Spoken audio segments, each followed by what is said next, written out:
இந்த வீடியோல Java been என்ன பார்க்க போறோம். ஜாவா பீன் வந்து நார்மலான ஒரு ஜாவா கிளாஸ் தான். ஆனா, அந்த நார்மல் ஜாவா கிளாஸ் வந்து செட் ஆஃப் ஸ்டாண்டர்ட்ஸ் ஃபாலோ பண்ணுச்சுன்னா, அது வந்து ஜாவா பீன் அப்டின்னு சொல்றாங்க. இப்போ அந்த செட் ஆஃப் ஸ்டாண்டர்ட்ஸ் என்னலாம் பார்க்கறதுக்கு முன்னாடி, ஜாவா பீன் கிளாஸ் வந்து எதுக்கு யூஸ் பண்றாங்க ஜாவால அப்படி பார்ப்போம். ஜாவா பொறுத்தவரைக்கும் ஒரு செட் ஆஃப் டேட்டாஸ் வந்து ஒரு class to another class within same project இருந்தாலும் சரி, வித்தின் டிஃபரெண்ட் ப்ராஜெக்ட் இருந்தாலும் சரி, டேட்டாஸை கேரி பண்றதுக்கு வந்து ஜாவா பீன் யூஸ் பண்றாங்க. ஒரு எக்ஸாம்பிள் சொல்லப்போனா ஃப்ளிப்கார்ட் எடுத்துக்கிட்டீங்கன்னா, ஃப்ளிப்கார்ட் வந்து உங்களோட பேமெண்ட் டீடைல்ஸ் வந்து பேமெண்ட் புரோக்கரான பேபாலுக்கு ட்ரான்ஸ்ஃபர் பண்ணுவாங்க. அது எப்படி ட்ரான்ஸ்ஃபர் பண்ணுவாங்க பார்த்தீங்கன்னா, ஒரு செட் ஆஃப் டேட்டாஸை ட்ரான்ஸ்ஃபர் பண்ணுறதுனால அங்கே ஒரு ஜாவா பீன் இன்வால்வ் ஆகும்.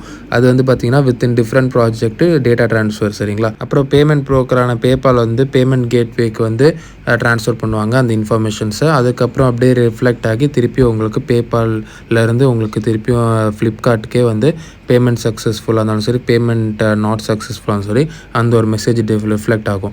இதுதான் உங்களுக்கு அந்த ஒரு டேட்டாஸை கேரி பண்ணுறதுக்கு தான் உங்களுக்கு ஜாவா பீன் யூஸ் ஆகுது. இப்போ அந்த ஒரு ஜாவா கிளாஸ் வந்து என்னென்ன ஸ்டாண்டர்ட்ஸ்லாம் ஃபாலோ பண்ணால் ஜாவா பீன் ஆகும் அப்படி பார்த்தீங்கன்னா, கிளாஸ் மஸ்ட் பி பப்ளிக்கு. ஏன்னா நம்மளுக்கு டிஃப்ரெண்ட் ப்ராஜெக்டில் இருந்தாலும் அந்த கிளாஸ் வந்து விசிபிள் ஆகணும்னா பப்ளிக்காக இருக்கணும். அப்புறம் அந்த கிளாஸ் வந்து இம்ப்ளிமெண்ட் பண்ணணும் சீரியலைசபிள் இன்டர்ஃபேஸை. ஏன்னா டேட்டா வந்து கேரி ஓவர் நெட்வொர்க் ஆகிறதுனால சீரியலைசபிள் இன்டர்ஃபேஸை இம்ப்ளிமெண்ட் பண்ணணும். ஒரு ப்ராப்பர்ட்டிஸ் இருந்த கிளாஸ் வந்து ப்ரைவேட்டாக இருக்கணும், அப்புறம் நான் ஸ்டாட்டிக்காக இருக்கணும். ஏன்னா with respect to object datas change ஆகிறதுனால நான் ஸ்டாட்டிக்கு, ப்ரைவேட் ஏன்னா டைரக்ட் ஆக்சஸ் இருக்கக்கூடாது. எதுக்கு பார்த்தீங்கன்னா ப்ராப்பர்ட்டிஸ்க்கு. அந்த ப்ராப்பர்ட்டிஸ் வந்து எப்படி ஆக்சஸ் பண்ணணும் பார்த்தீங்கன்னா, செட்டர்ஸ் கெட்டர்ஸ் மெத்தட் இருக்கணும். அது ஒரு ஸ்டாண்டர்டு. அதுக்கப்புறம் பார்த்தீங்கன்னா கண்டிப்பாக ஒரு ஜீரோ பேரம் கன்ஸ்ட்ரக்டர் இருக்கணும். ஜீரோ பேரம் கன்ஸ்ட்ரக்டர் இது டைரக்ட்லி ஒரு இன்டைரக்ட்லி.